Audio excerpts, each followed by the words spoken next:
Okay, let's be honest, we have all been there. You're standing in front of that glorious spinning cone of meat. The smell is amazing, but you have no idea what you're actually supposed to call it. Well, today we are solving that delicious mystery once and for all.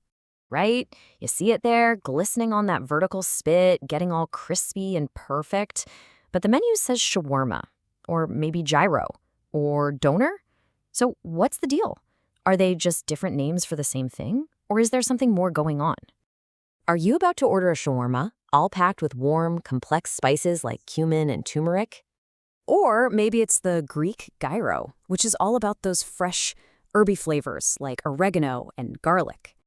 Or could it be the original, the one that started it all, the doner kebab? Well, stick with me because by the end of this, you're going to walk up to that counter and order like a pro every single time. So to really get this, we have to go back, way back. Our story starts in the Ottoman Empire because that's where this entire family of delicious food was born. And here it is, the granddaddy of them all, the doner kebab. The name literally tells you everything you need to know.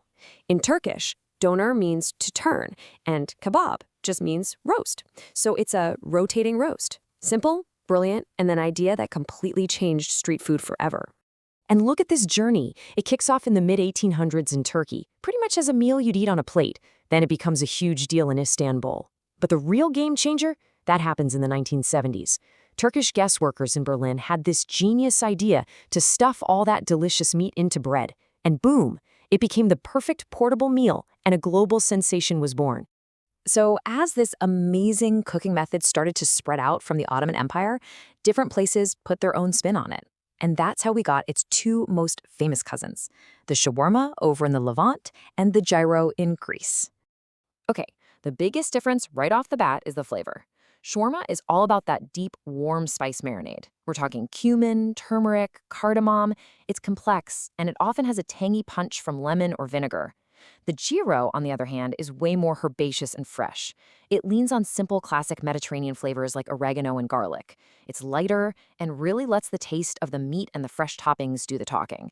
Now, if you're still confused, the sauce is the dead giveaway. It's your number one clue. Shawarma goes for bold, powerful sauces. If you get chicken, you'll often get toum, this incredible, fluffy, super potent garlic sauce. For beef or lamb, it's usually tarator, which is a nutty, lemony sauce made from tahini. A gyro, though, it's almost always going to be served with that cool, creamy, refreshing tzatziki. You know, the yogurt and cucumber sauce. Totally different vibe. And of course, we gotta talk about the bread. Shawarma is super versatile. You can get it in a soft pita, a big chewy laffa wrap, all sorts of things. The Greek gyro, though, has its own signature bread, a thicker, fluffier, softer pita that's usually brushed with oil and grilled. Oh, and here's the best part. In Greece, it is totally normal to get a handful of French fries tucked right inside your gyro. How good is that? All right, let's bring it full circle and get back to the doner, but we're not talking about that original pleated meal anymore. We are talking about the sandwich that was perfected in Berlin and basically took over the world. This quote from Wikipedia just nails it. It perfectly captures the absolute genius of the Berlin doner. You had Turkish immigrants in the 70s, like Kadir Norman, who adapted the dish for a modern, fast-paced city. They packed the meat into bread, loaded it up with tons of fresh salad and a choice of sauces, and created this massive, affordable, complete meal you could eat while walking down the street. It was revolutionary. The Berlin doner has a very specific build. You start with this really hearty bread, like a toasted peed. The meat is sliced super thin, but here's what really sets it apart. The giant pile of fresh, crunchy salad, lettuce, cabbage, tomatoes, onions, and most importantly, you get a choice of sauces. Usually it's a creamy garlic sauce, a fresh herb sauce, or a spicy red one. That combo of textures is what makes it so iconic. So after all that, how on earth are you supposed to remember all of this when you're hungry and just trying to order lunch? Don't worry, I got you. Here is your ultimate simple field guide. Here it is, your cheat sheet. Just think of it this way. Shawarma, warm, complex spices with a punchy garlic or tahini sauce. Gyro, fresh, herby with a cool yogurt sauce. And the Berlin-style doner, that's the one defined by simply seasoned meat, a whole lot of crunchy salad, and your choice of sauce. Easy, right? So here's how you put that knowledge into action. Next time you're standing at the counter, just ask yourself, what am I in the mood for?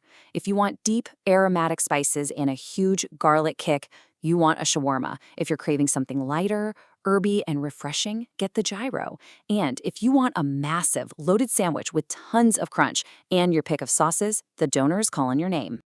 And believe it or not, the family tree just keeps growing. This incredible cooking method has sparked new dishes all over the world. In Mexico, Lebanese immigrants used the same idea to create tacos al pastor. Up in Canada, you've got the doner with its wild, sweet garlic sauce. And in Australia, the halal snack pack, doner meat over fries with a trio of sauces, is an absolute legend. It's a truly global food.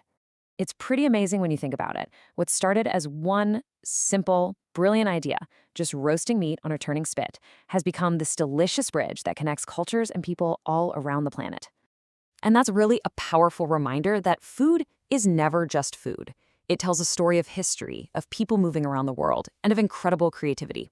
So next time you're out grabbing a bite to eat, think about it. What story does the food in your city tell?